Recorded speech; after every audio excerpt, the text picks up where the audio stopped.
Thank you, Madam Chairwoman, and thank all of you for your testimony. It really impressed me how sincere you are in your service, and again, the opportunities that you're providing young people to have the privilege and opportunity to serve in the military. Dr. Stanley, you mentioned the Department of Military Services concern, and it was referenced by others too, the situation of suicides in active and reserve forces. And you indicate that there's a personnel gap analysis by military service. I'm concerned that there's a connection between the access to military health services and the incidence of suicide. How is the Department assisting the military services in providing mental health care to our troops and their families? Why does the Army have such a significant gap in the number of mental health providers needed and the number assigned?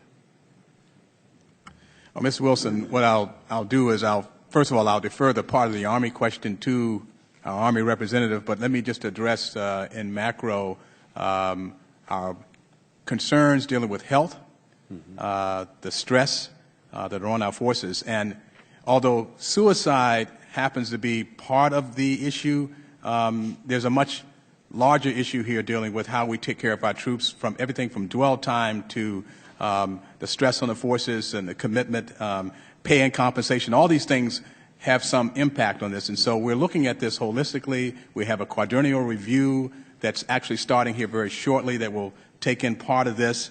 And the first thing that I did, I hope I mentioned this the last time I was here, was that we brought on someone immediately in the medical profession to help take over the health affairs part temporarily till the candidate got through, to make sure that we address the issues of health affairs, taking care of our troops and their families primarily.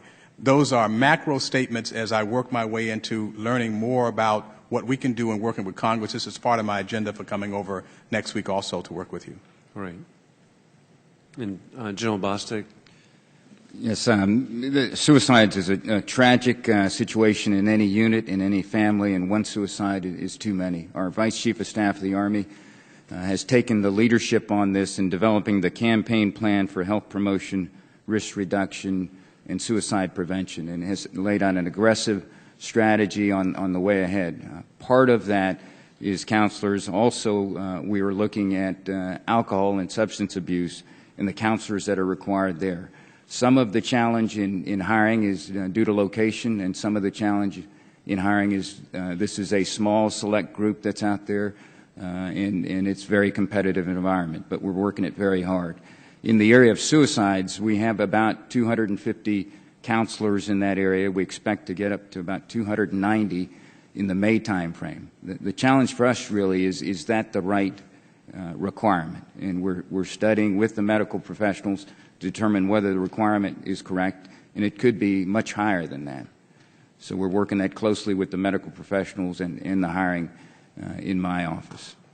And I want to thank whatever you do, and I want to bring to your attention that there's an organization in our community in the Midlands of South Carolina called Hidden Wounds, and they are volunteers.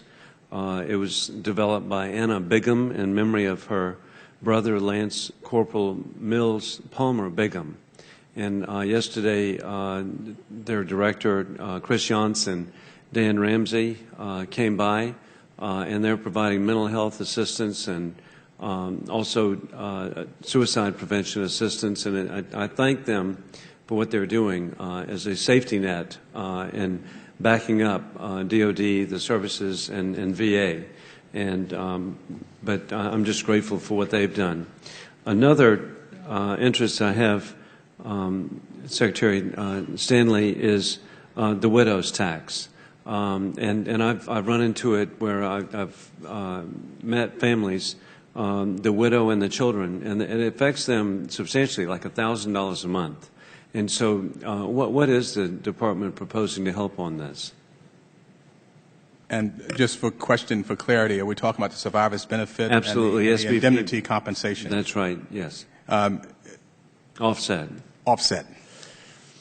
In my time there, now I know I represent the Department's position, and as I've said already, I know that the Department's position now is opposed to addressing any repeal or change in where we're looking at this, because it's a 10% overlay or gap in terms of what's going on in SRB, as well as the survivors benefit plan as well as what's going on in the indemnity compensation.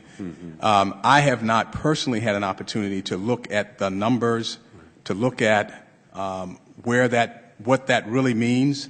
And because, as I shared with you offline, I guess, because I've lived this life before, and if I left this world today, I know there might be some impact on my family. So I mean, I can own that personally, but I also represent the department right now, and so I have to say that right now. But I am actually committed to working closely with you to move forward. Well, thank you very much. And of course, Congressman Solomon Ortiz has also been very interested in this issue. Thank you very much.